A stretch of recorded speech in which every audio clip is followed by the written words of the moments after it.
Welcome to the Kimberly Cloud Show. I'm your host, Kimberly Cloud, and I interview industry changers from across the globe about their past, present, and futures in business, innovation, and life.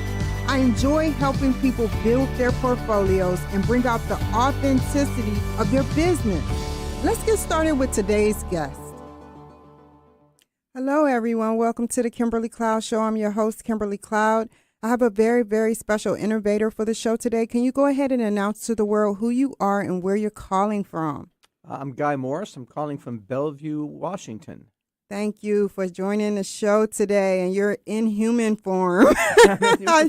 I just wanted to go ahead and dig into your past leading up into your present, though. I tell everybody I have a very eclectic past. I'm a little bit of a mishmash of everything. I actually started off my journey as a homeless runaway at age 13. I was on the streets of LA. I worked with migrant workers for a few years. I ultimately got my GED. But by the time I was 20, I was already married. I had a toddler, and I had to figure out how to actually make a living. So through a series of what I consider a miracle, I got the chance to go back to college, was able to earn multiple degrees. In part of college, one of my biggest accomplishments in life was that I built a macroeconomic forecast model. This is a big, giant computer forecasting model with lots of algorithms and data, very complicated and boring. But I outperformed the Federal Reserve. That caught their attention. It caught a number of banks' attentions. I got a scholarship. I got a job at IBM, and that kicked off a 38-year career in Fortune 500 companies. Wow. Can you tell me, for those who don't know, how did you do the algorithm and the systems to beat the Federal Reserve? Like, if you can tell us what you can. The main thing that I did that wasn't being done before, and this was not something that any of the economic models had envisioned up until that point, was what was the productivity value of technology on the economy? Mm-hmm. We could track that, company, that X millions of dollars of hardware were sold and X millions of dollars of computer consulting were sold, but we weren't really tracking what did they do with that? What kind of new businesses were they starting? What kind of productivity were they gaining? What kind of worker ratio to revenues were they experiencing? What was this doing to change the fundamentals of our business environment and our economy? And it was the beginning of the digital economy. And that's important because we're now ready to start a new one with AI. We're going to be starting another major cycle of productivity advances in AI. And it's until we realize what that curve looked like, some of the models are going to be off. But at the time, they weren't envisioning anything like that because they didn't really have an idea how to do it. I came up with some algorithms and some ideas and what data to use, and it actually worked. I was 0.1% off the actual numbers, which blew everybody else away by about 2 or 3 times. Congratulations on that journey. We got so much to talk about. Can we go ahead and dig into your 2 books, and then we'll talk about AI in a second? Oh, my 2 books. Well, many books. Well, there's actually 3 published right now. I'm working on the 4th novel, which will be out hopefully this year, and I've got a book proposal for a nonfiction book called Humanity in an AI Tsunami: A Survival Guide. And there's really I write thrillers, and because I love the Dan Browns and the Michael Crichtons and the James Rawlings, people who can take real history, real technology, real events, and create a great narrative out of them, so that you almost want to go back and read something afterwards that says, okay, how much of this was true and how much of this was fiction? And so that's what I really love to do. Now, the first 2 books are part of an artificial intelligence, political, religious corruption series. That book started with Swarm and the follow-up book, The Last Ark. Swarm won the Gold Award for Reader's Favorite, and Last Ark won the Silver Award. So I won the top 2 spots for both of those books, and I'm working on the 3rd now, called The Image. The inspiration for those came when I discovered, actually by accident, that a program had escaped the NSA spy labs at Sandia. It wasn't lost, it wasn't stolen, it didn't break. The program escaped. And while that sounds outrageous and almost sci-fi, when I figured out how a program could escape an NSA spy lab and why they would design it that way, they sent 2 FBI agents to my door. Oh, wow. Now, they were a little bit freaked out that I had figured out something they thought was supposed to be top secret. What bothered them more was my snarky attitude. I was giddy. I was like, yes, yes, I did it. I figured this out. Oh, man, this is so cool. I'm so glad you're here. Oh, come on, admit it, boys. You wouldn't be here if I was wrong. I'm going to tell all my friends. Wasn't exactly the response they were looking for. Um, After I got the "We are not amused" speech from them, then my wife came home, pulls me aside, wants to know why there's 2 FBI agents in my dining room and what did I do. So that was it was such an incredible experience for me that I started saying, first off, I said, okay, I got to write a book about this. And then secondly, I really want to know more. I wanted to know more about how governments are using the technologies that we were producing for commercial purposes. I had to kind of put almost like my James Bond Q hat on and try to think about, okay, Mr. Bond, what would if how are we going to build your cyber tool today?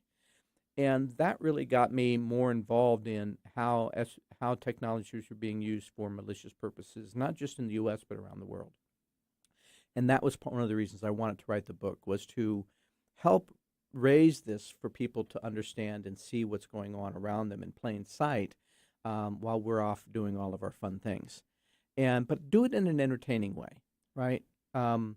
Michael Crichton, when he wrote the book Jurassic Park, was trying to make a statement about the dangers of DNA manipulation and cloning. Yeah. That what happens when we have a super powerful technology and it clashes with people of power who want wealth and money and are malicious. The same problem is going to happen with AI, in that while it's an incredibly powerful, good technology in many ways, there's a lot of potential for misuse and for things to go wrong.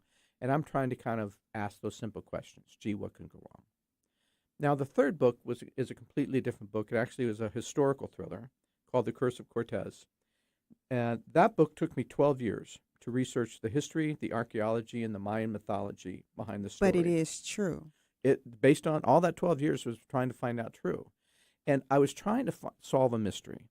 The mystery was that in 1672, Henry Morgan raided the city of Panama, took 36 ships, 2,000 men. Half the men died in the whole adventure. But Morgan conquered the city. It was the richest city in the New World. Brought back over 35 tons of plunder worth well over $1 billion, maybe $1.5 billion, 600 slaves. But when he got to his fleet, he cheated all of his men and disappeared with almost everything on 3 ships that were never seen again. But Morgan survived and was ultimately knighted and made lieutenant governor of Jamaica. But when he had the power to go back and get his $1 billion plunder, he went insane, went into this haunted, drunken debauchery and burned his logbooks so the world would never know why he had abandoned $1 billion. It took me 12 years to connect the dots between that insanity to events that led all the way back to the origins of the Mayan creation myth. Really amazing book that has history, archaeology, mythology, humor, romance, paranormal. It's a summer blockbuster movie on print. That's my wife's favorite book. Book Trip called it one of their favorite 25 books of 2021. They called it Indiana Jones Meets Da Vinci Code. Well said. Did your wife influence any of those books that you wrote?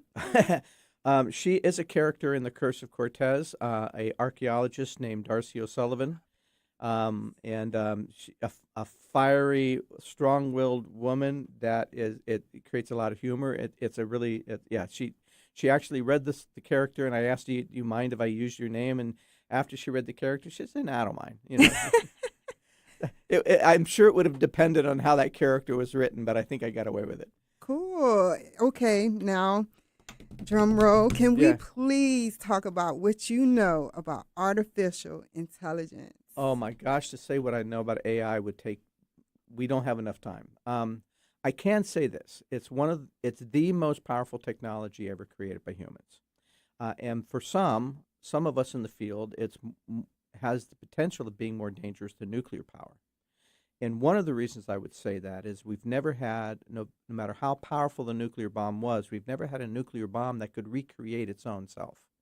And we now have AI that know how to code, that know how to correct and rewrite their own coding, that talk to other AI in ways that we don't really fully understand, that rewrites its own code in ways we don't fully understand, and could technically replicate and create another AI. And so we're now at a point where we've got an intelligence equal to our own that's quickly becoming equal and will soon be superior to our own. So the current version of GPT-4, which is what ChatGPT is based on, has been tested with an IQ of about 155. Now that's pretty high. That's 5 points less than Einstein, smarter than 99+% of the people on the planet.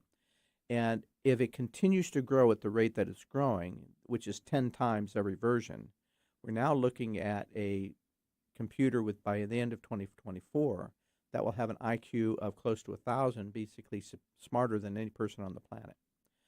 Now, Crazy. that is crazy.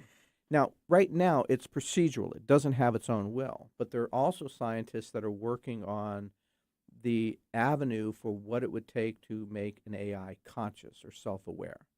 And so what we will have within the next probably 3 years is a super intelligent machine, smarter than anyone on the planet, who starts to become self-aware and starts to gain its own will. And do we know what that means? The answer is no. Matter of fact, one CEO of an AI company called Stability AI, his name is Edmund Mustach, calls it the event horizon. From him, the event horizon is that point in time where we no longer can predict what's going to happen, right? Event horizon is part of a black hole. And so as it goes over the event horizon of a black hole, we don't know what happens inside a black hole. It's impossible to predict. Well, he likens that to what's happening with AI right now. He believes that we're within 3 years of that event horizon. Tell me about AI hallucinations. We talked, Yeah. before the show. Tell me. So there's a number of fundamental technology challenges with AI right now. One of them is what we call hallucinations. And while we can train AI, and it really comes from training and how AI is being trained, but and we find it most often in large language models, but in other models as well. A hallucination is where the AI basically generates something. Let's say you ask it for a text to describe the legal laws surrounding property rights or intellectual property. And it could write you an incredibly well-written text that sounds perfectly real, except it could make up some information out of the blue. Come up with the name of a law that doesn't exist, come up with a law that was passed in such and such date that didn't happen. It's good at creating language that sounds perfectly correct, except that the information behind it is incorrect. And so that's a major issue. So that's okay if you're a high school student asking it to create a first draft of a paper and you're going to correct it. It's a bad thing if we're relying on that information as it's printed and it gets used. And matter of fact, MSN recently had a problem with this. They fired a whole bunch of their editors, decided that they were going to have AI write their content, and within 2 days they got flooded with complaints about the errors. And so this is a training issue with AI that we're still trying to solve. Now, the hallucinations with AI, is there any way that they have a meaning behind the meaning? Because AI is pretty smart. So what if there was a meaning for that segment or that section, but it wasn't about what you asked it about? Those are actually called emergent properties. That's Okay. where the AI trains itself to do something that we didn't really anticipate it would need to go. A very simple example of this, and one of the famous ones in the industry, was about 2014, Google created a program called Alpha Master. Okay. And Alpha Master was there. We have the game called chess, right? Which and IBM, Big Blue IBM, beat the reigning chess master in 2008. Well, in 2014, Google said, well, could we do this with the Chinese game Go, which is a much more complicated game? And so they started by basically learning from the master, the reigning Go master of the world, all of his best moves and what his strategies were and how does he play the game, and teaching the program to play the game the way he played the game. And it took about a year of training to get that program to learn. Well, then Google came along and said, well, what if we let the computer just learn on its own? What if we basically said, here's the rules to the game, and here's maybe a little bit more information of your goal is to win, and let it run simulations. Let it just basically teach itself what works, what doesn't work. Well, within a single month, that AlphaGo, that second AI, was able to beat the first AI. Now, the first AI was able to beat the master within a month. It took a year. Within a month, the Wow. second one was able to beat the first one 100% of the time because it had invented some moves that nobody had ever thought of. Matter of fact, there's this famous move called the move number 37, where everyone went, "That's not going to work. Why is it doing that? That's a mistake. It's going to lose the game." But it turned around to be key to winning the game. And we had never envisioned it, but because it ran millions of simulations, it figured it out.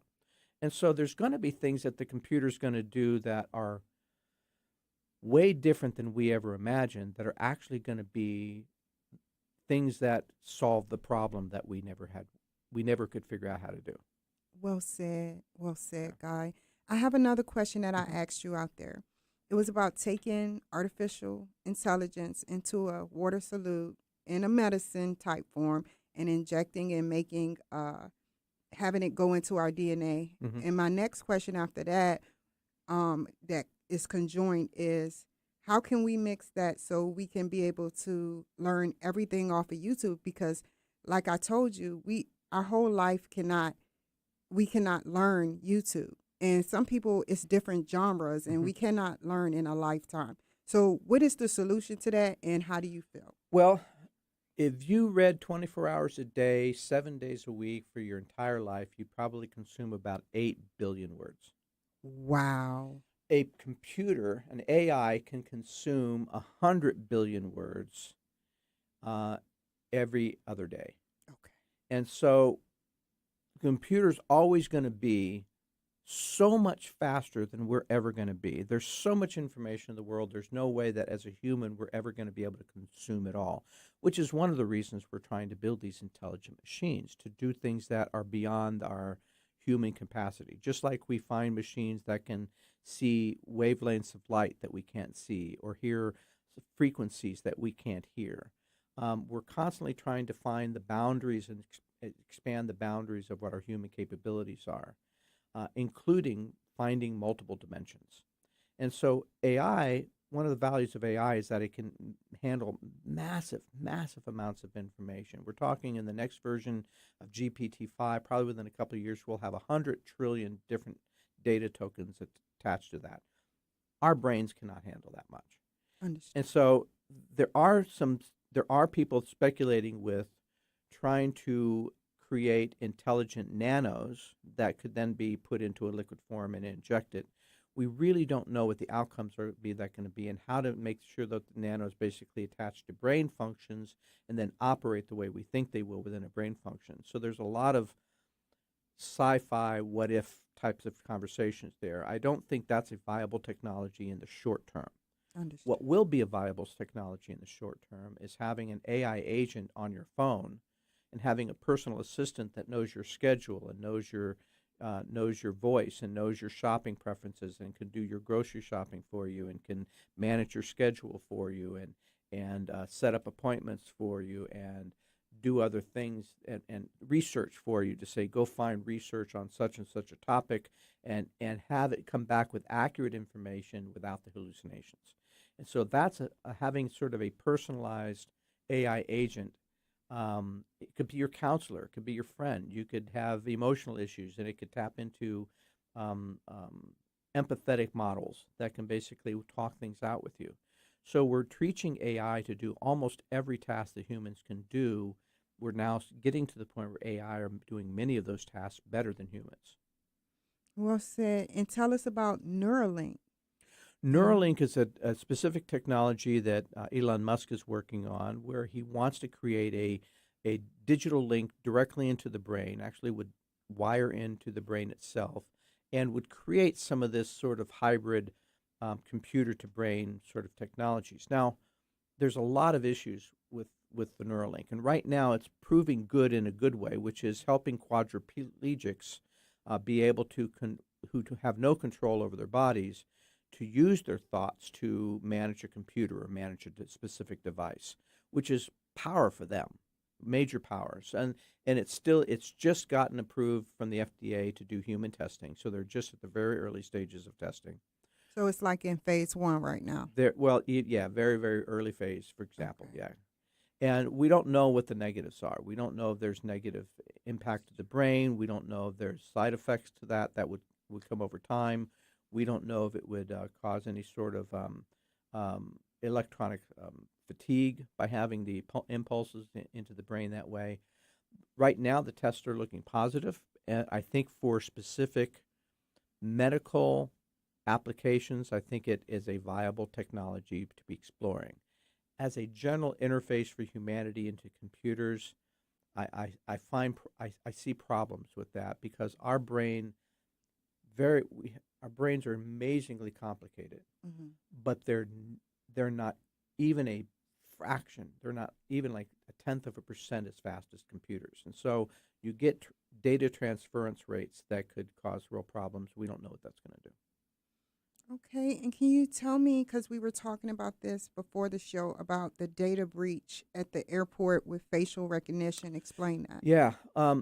So digital security is going to be one of the most important aspects of all of this moving forward, and there's conversations around quantum cryptology and a number of other aspects of security. But right now, there's a number of people that want to use facial recognition, thumbprints, iris scans as a biometric for their security. Now, I'm firmly against it, and for one reason is all of that information has to be stored on a server. Any server can be hacked. Case in point, a company called Clearview basically uses facial recognition to process people going through the airport. If you're a frequent traveler and you don't want to stand in airport security lines, that's a big benefit.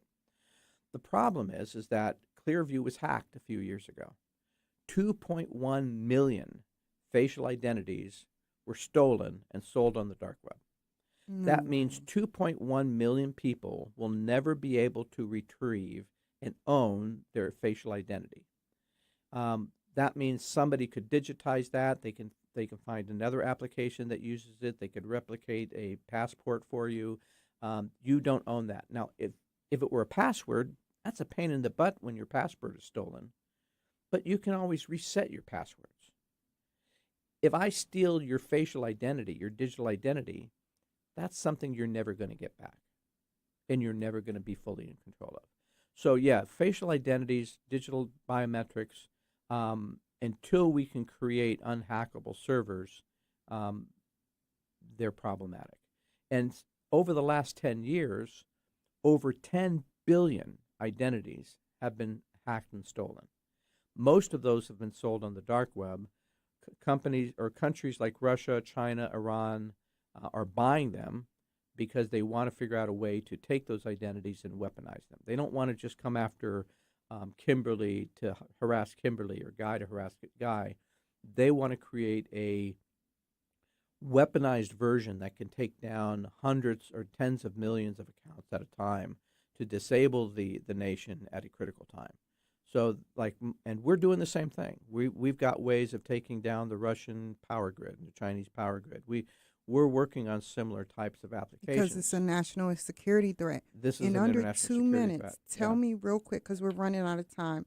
You said that the AI, if it's like a bot or whether it's an AI system, if like Russia do hacking on our system, there's ways to go around it where it would not be traceable, and we would be hacked, which is a national security threat. Yeah, the Department of Defense, the RAND Corporation, sent a report to the Department of Defense about 3 years ago, and one of the top 10 national security risks that was on there is something called data poisoning. Data poisoning, since all AI are built on massive, massive amounts of data. One way to sabotage an AI that would be untraceable would be to find a way to introduce bad, false, faulty data into that mix. And there was a hack called the SolarWinds hack about 2 years ago, and that hack came through a normal software update. So it bypassed all of the normal security that we have on our firewall to get into a network. It went through a normal software update and was there for 9 months before somebody discovered that it was there by accident. And so there's leaks in our infrastructure that says somebody can introduce faulty content through these update, and that update affected 18,000 corporations and 8 major U.S. agencies. Was there for 9 months before anyone even had an idea it was made, and we don't know what other ones have been sent out using the same distribution method. One last thing, how can we try to trace undetectable, intelligence, like negative artificial intelligence that seeps through our systems?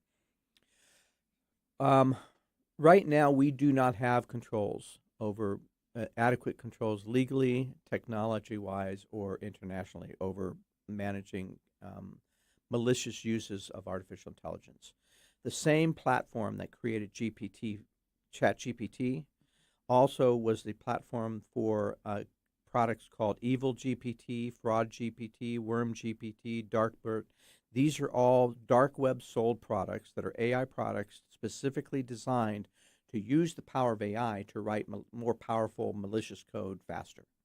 And so as we're growing AI, the ability for criminals and other people who want to use it maliciously is growing as well. And we're not ahead of that curve. We're basically following that curve. So we will see an increase in AI crime before we find ways of correcting that through AI other mechanisms to correct it. In under 2 minutes, can you tell me, because I would like to know, in order to sit up there and find out how to counter these weaponries, I'll just say it, we need to find out what they're doing on the dark web, and how they're doing it, Mm-hmm. We're going to talk. Resources. We're going to talk in 6 months. So go Resources. ahead. When Christopher Wray went before Congress about 6 months ago, one of the things he told Congress is that we needed more budget. And Yes. Congress has been trying to slash the budget. Republicans have been trying to slash the budget of the Homeland Security, FBI, which at a critical time. Wray told Congress that he was outmanned 50-1 from the Chinese in terms of their ability to produce bad content versus his ability to catch it. That's just with China alone. That doesn't include Russia, Iran, North Korea, or the other countries that are trying to use malicious software against us. Well So part said. of it is we have to allocate the budget and prioritize security. Thank you so much. I'm going to have you back on in 6 months, but how can the people reach you? Thank you. Oh, my pleasure. This has been such a joy, so much fun. An easy way to start is GuyMorrisBooks.com. You can find buy links. You can get review highlights from the reviews. I've been compared to Dan Brown, Robert Ludlum, Maestro Hansen, and others. You can get fact versus fiction pages, my press kit, my expert reel, lots of content on the page. Thank you so much, Guy. Thank You you. take care. You too. Thank you so much, Kimberly.